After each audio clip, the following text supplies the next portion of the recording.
So guys, there's a lot of seats up top if you guys don't want to stand. So feel free to come in. We have Jared here from Skype, who's coming on stage very soon. He's just going to get mic'd up. Fun question. How many of you guys use Skype? Awesome. And how many of you use it? How often do you use it? Do you use it daily? Okay. So I guess what Jared is going to talk to us about is the development of Skype, but he's actually the principal group program manager. I have no idea what that means, but I'm sure he's going to tell us what that means. So how many of you guys know that Skype actually got bought by Microsoft? Did you guys know that? I was slightly confused when I was reading Jared's bio to like, whoa, he works for Microsoft or Skype, or what does that mean? And then I realized, actually, Microsoft bought Skype. So without further ado, I would like to introduce Jared to the stage, if he's ready. Jared, do you want to join us? No. Come. So please clap your hands for Jared. Hi, Jared. Enjoy the crowd. You have the best crowd, I hope. And I hope you're going to enjoy your presentation. Thank you so much for the introduction. I highly recommend, if you ever give a talk, to follow the co-founder of Apple. Very easy, very no pressure at all. Actually, one thing, though, that we do have in common with these talks is I want to talk a lot about the motivation that brought you to be an entrepreneur. While she has talked about Skype, as you'll see, I'm going to talk about something a little bit different today. But really, first, I just want to thank you all for the opportunity to be here and for the really warm welcome to Beirut, to a city with so much vibrancy, so much energy, and also with so many great young startups. Let's see here. As you can see here, and as I was just introduced, I am no longer working for a young startup. I spent about 12 years running startups. I sold a couple of businesses. I ran a number of events. Right now, I don't know if you may have seen in the news, but we recently announced a product called Microsoft Teams. Some of you might think of it as a competitor to Slack, but it's much more than that. I led the mobile development group for that. That's what I do at Microsoft.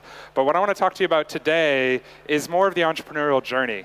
And you might be thinking, what is this guy at Microsoft talking about that? Or you might even be wondering, what is the motivation that I have for being at a really large company? Is that completely different than running my own businesses? I'll answer that question for you in a moment, but I actually kind of want to start off by helping you to be able to answer that question for yourself. And what I mean by that is I've started to learn that there are certain things that really motivate me, certain drivers for how I make decisions. Those could be decisions in my business. Those could be decisions for how I build a product. But those are definitely decisions for how you build your career. So I want to make sure that you have those same tools for you. So I want to ask you how these three things kind of motivate you. As a show of hands, by the way, how many of you are founders or think about starting a company? Really wonderful to see. Okay. So one of the three reasons why people might try to go into business, not the one that Woz was talking about, might be the pile of money. It's probably not something I have to explain too much. It's certainly an opportunity to make more money than might make from salary alone. That being said, it's not necessarily where everybody ends up in their entrepreneurial journey, but it could be one of the motivations. So out of curiosity, how many of you that's really why you wanted to get into business, was for the money? And how many of you would have raised your hand if it wasn't for Woz's talk just before this? All right. Another one of the reasons why people become entrepreneurs, why they go out on their own, why they build a small business, is for the freedom. That could be freedom to work specific hours you want. It could be freedom to build a company in a certain way with a certain culture where you treat people in a certain way, where you build a certain just overall energy at the workplace. It could be that you have a distributed team. There's certain things certain flexibility, either, again, from a business perspective or from a personal perspective, that you're going to think about when you're optimizing for freedom. And it's definitely one of the three core reasons why you would start a company. And the third one is impact. There's no question that when you build a business, it's your baby. It's, you get to deliver exactly your vision to the world. Now, that vision, it could be something very specific. It could be as small as, I don't know, maybe you're building a customer relationship management system for auto mechanics in the Middle East, and it could be how they spend a lot of their day. Or it could be something maybe for a lot more people. It could be for newborn parents to plot out a plan for how their child is going to eat. That's something that could, reach much of the world. So you get to decide, do you want to make a big impact on a few people? Do you want to touch a lot of people just a little bit every day? Do you want to try to do both of those things? What kind of an experience do you want? How do you want to differentiate that? It's definitely one of the reasons why people become entrepreneurs. Now, the challenge with impact, and again, these are the three overall things, and I want you to hold on to this. The challenge with impact, though, is it's one of the hardest ones. So I'm going to talk a little bit about that today. But first, I want you to just hold on to these three ideas, to think about how important is the money to you in your career and in your journey in your business. How important is it to have freedom? And how important is it to really make a particular impact? Because in your startup or in your career, depending on how you divide these quadrants, you will make very different decisions. So for example, you might decide you want to raise a lot of money, or you might decide, no, I shouldn't raise money at all. And your answer to that question is going to be decided a lot by how you value these things. You may decide you want to hire another CEO to replace you because now is the time we need to focus on execution. Or you might decide, no, I want my business, not that you want it to be small, but you want it to be a certain type of business. And it took a long time for me to understand how I divided these particular things. And at different points in my career, I've traveled the world and had lots of sort of luxury of time. At different points, I've made a good amount of money. But right now, I know that it's the impact that matters to me the most. And the fact that I can reach tens of millions or hundreds of millions of people using the productivity software that is in front of them, which is very much what I've been doing my whole career, to me, working at a big company, that actually makes the most sense. But you need to know that for yourself. So how is it that you get through this journey? How is it that you optimize for impact? I want to give you 3 specific tips for that. One of them is going to be something you need to know for yourself if you're starting a business. One of them is going to be about the people that are in your life. And one of them is going to be some very tactical things that you should do so that you can make sure that you make a name for yourself and, again, have a better chance of succeeding in your startup. I'm hoping. So, I want to start by asking you the $100 million question. This is something that I struggled with quite a bit in my startup, which was, it sounds hard, it sounds silly to think of this, but really understanding your market and knowing that it's big enough and that you can multiply something that is what you're charging people by some number so that it actually gets you to $100 million. And the reason why I say this is because if you want to build a venture-backed startup, which is what a lot of people here want to do, you need to know, you need to be able to look yourself in the mirror and say, I can do this. I can charge 10,000 people, I can charge them $100 or $1,000 a year in this case. Maybe I want to build a business where I charge 100 people $1 million. Or maybe I want to have a business where I charge 10 million people $10. Depending on how you answer that question will mean you're going to build a very different business, one that's going to be very enterprise sales focused, one that's going to be very funnel driven and all about how you optimize for consumers. But even more than that, understanding that it's even possible. I heard a pitch this morning, for example, for a company that said, well, we're dreaming about this number, but someday we might end up at 50,000 pounds a month. 50,000 pounds a month. You can't raise money for that. It's not possible. Those economics will never work that'll barely pay your team.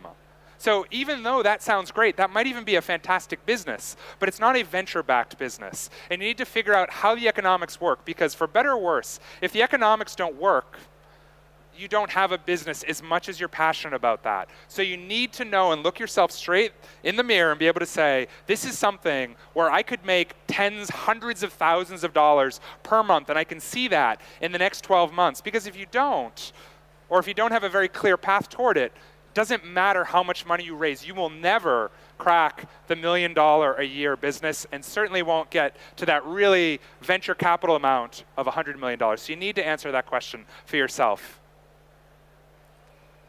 In the US, we have an expression. It's probably an expression around the world. Do you have this? They say that people look like their pets. Is that something you all have? If you look around, you'll see that, I think. But what I want to point out with that idea is there's a lot of studies out there that show that we are very much like the 5 people who are closest to us in our life. So, that's just something that you end up with. There's 5 people that are close to you, and you probably dress similarly, you probably make a similar amount of money. You may or may not work in similar fields, depending on how you met them. But if you want to architect a way for you to become really successful in a certain thing, one of the easiest ways to do it is to find 5 people who are successful in that way or in some dimension of that success and get to know them. In 2006, when I was living in Washington, D.C., and I had a successful consulting business, I wanted to get into the product world, but I wasn't surrounded by a bunch of people in the product world. Fortunately, though, there was this thing called the internet, and it was pretty far along, but social media was starting to pick up then. And suddenly I had all these ways that I could reach out to people that were far away that were actually doing these things. 6 months go by, and all of a sudden, the people who I'm closest with in my life have completely changed. And I'm starting to be a lot like those people. So this is kind of like reversing out the equation.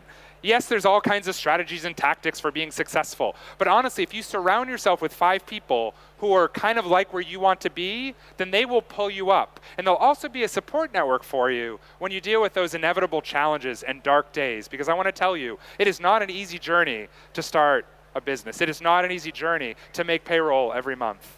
So surround yourself with those people. And last of my big tips, and there's a number of slides for this one, so you're not over. The last of this is thought leadership. I think it is the least expensive and most effective way to get yourself out there, especially when you're a startup and especially before you have a ton of money. And even though I raised over $1 million, we never had enough money. You will never have enough money no matter what you do. Well, maybe those fantasies where you have like, $50 million sitting in the bank and you have different kinds of challenges. But for most folks, thought leadership, I believe, is the easiest path toward it. So what is thought leadership? Let me ask you some questions, and I'd like you to raise your hands for these. In the last month, how many of you asked for an introduction? Okay, not a lot of you. How many of you made an introduction in the last month? Great, great. How many of you in the last month asked for a discount on something?